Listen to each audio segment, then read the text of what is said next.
नमस्कार. आजही मी एका लग्नाला आली आहे.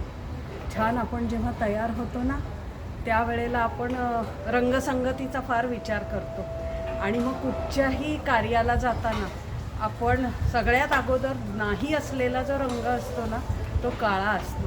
कुठच्याही शुभ कार्याला असतो. आपण म्हणतो ना एक शुभ आणि अशुभ, त्याच्यात आपण काळ्याला कायमच अशुभ मानतो.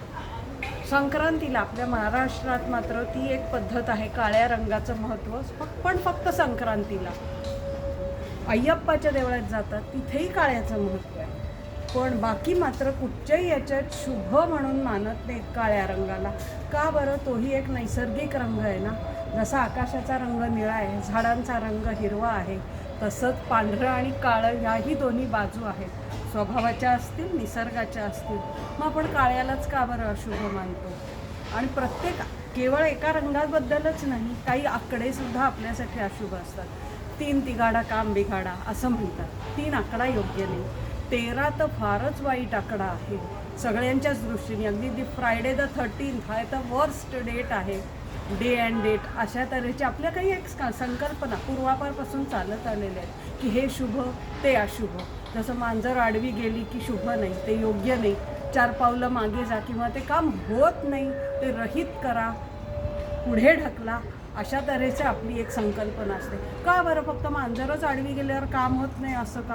बाकी प्राणी चालतात, अन्य पक्षी तर काही प्रश्नच येत नाही. कुणीही माणसं इकडनं तिकडनं गेली चालतात. मग मांजरावरच का बरं हा अन्याय? किती आडवी गेल्यावर काम होत नाही असं कुणी बरं ठरवलं? म्हणजे हे कदाचित काही जणांचे अनुभव आले असतील, त्या अनुभवावरनं एखाद्याला वाटलं असेल. पण ह्याचा अर्थ असा नाही ना की कायम तसंच होतं. काम किती मांजर आडवी गेली कामच होत नाही. बाहेर जाताना कुणी हटकलं, विचारलं की कुठे चाललात की विचारू नये, काम होत नाही असं जे म्हणतात ना, या थोड्या काही आपल्या संकल्पना आहेत. जसं अगदी कुत्रं रडलं, आमची आई म्हणायची कुत्रं रडलं म्हणजे अशुभ असतं. अरे तो प्राणी आहे, जसा त्याला बाकी भावना आहेत तसं त्याला कधीतरी रडूही येणार. जसं आपल्याला माणसांना रडू येतं त्यालाही रडू येऊ शकतं. टिटवी घराभोवती ओरडताना आवाज आला की अशुभ ऐकायला येणार. आपला डोळा फडफडला तरी ते अशुभ.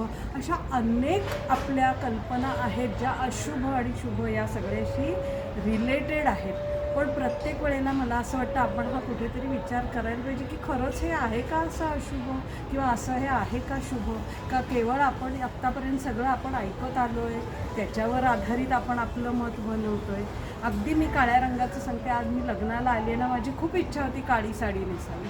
पण बाकीची लोक काय म्हणतील ह्या विचाराने मी सुद्धा पाऊल माझं मागे घेतलं. मला असं वाटलं जाऊ दे, कशाला काळं घालायचं. बाकी आपल्याला नाही पण इतरांवर परिणाम होतो. इतर जण विचारतात का गं तुला हाच रंग मिळाला का? एरवी कधीतरी नेसायचीस ना काळी साडी. असं म्हणजे आपल्या डोक्यात जे असतं ना, हिरवाच शुभ, लालच शुभ आणि काळा मात्र कायम ब्लॅक लिस्टेड कलर आहे, अशुभच आहे.